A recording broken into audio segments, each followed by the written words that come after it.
Welcome to the Daily Coffee Pro by Mapper Forward, friends. Today on the podcast, we're talking about something that's affecting small businesses all over the world in the coffee industry. And that is the subject of government funding and the fact that it's running out for most people.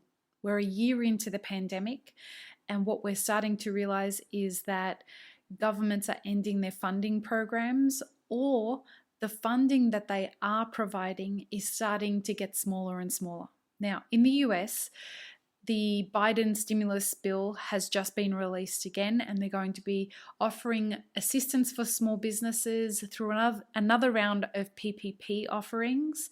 So hopefully many people can get access to that if their businesses are still around. In Australia, we have a different situation now. At the end of March marks the end of a program called JobKeeper. And what JobKeeper was a program, or still is a program whereby the Australian government was subsidising wages for small businesses. They were giving small businesses money so that they could make payroll. That after a year, it has been an incredibly successful program and has been the reason that most businesses stayed in business. And so what we're finding is that programs like that all over the world are either running short or coming to an end. And today I want to talk about what happens. This is the moment of truth for a lot of small businesses. So what happens when these programs come to an end and you are left to fend for yourself and stand on your own 2 feet as a small business owner? The unfortunate reality is that there are businesses that will go under. And I'm sorry to say that that's the case, but it will be the reality for some businesses. You're going to find that the burden of payroll is just too heavy, and that having been subsidized by these programs is what was getting you over the edge. Now, there is still a little bit of time to come up with some strategies that may help you survive a little longer, or perhaps shift the business in a different direction and pivot while there's still time. And so, a couple of suggestions with that. Certainly, if you're a part of our mastermind groups, this is something that you've been focusing on for some time. But if you haven't gotten access to any of that content, here's some suggestions. Please talk to your customers. Have a conversation with your customers and let them know, hey friends, JobKeeper is ending. We're hoping that we can continue to keep our staff on, and we can only do that through the support of our customers. And so please spend your money at small businesses rather than at big department stores and grocery stores or on Amazon. So please don't underestimate the strength of a customer acquisition plan that leans on just speaking to your customers directly and straight up. The next thing that is going to be really important is to consider some revenue streams that you haven't considered before. If you haven't got your online store up and running, now is the time to do that so that you can generate revenue streams that aren't as labor intensive as the revenue streams from having staff in the store.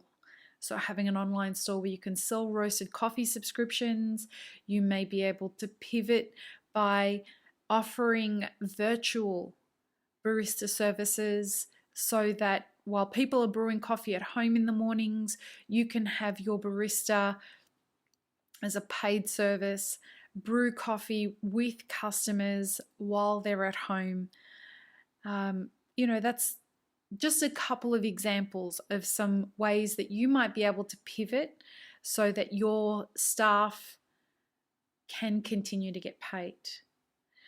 Now, if you are experiencing the situation where it's become apparent that you will close once your government assistance or any kind of government funding has run out, there's a couple of important things that you need to do. First of all, please communicate with your staff and your suppliers that this is coming. So let your staff know that, look, when JobKeeper ends, we're not going to be able to keep you on board, or whatever the government funding is. It looks like we're not going to continue operating. Now, the more notice you can give people, the better. And I understand, I hear really clearly why you wouldn't want to do that.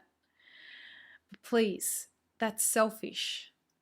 Not giving people notice that their jobs are running out is something that happens a lot in this industry, in the sense that if a shop's going to close, they're scared their staff's going to leave if they don't give them notice.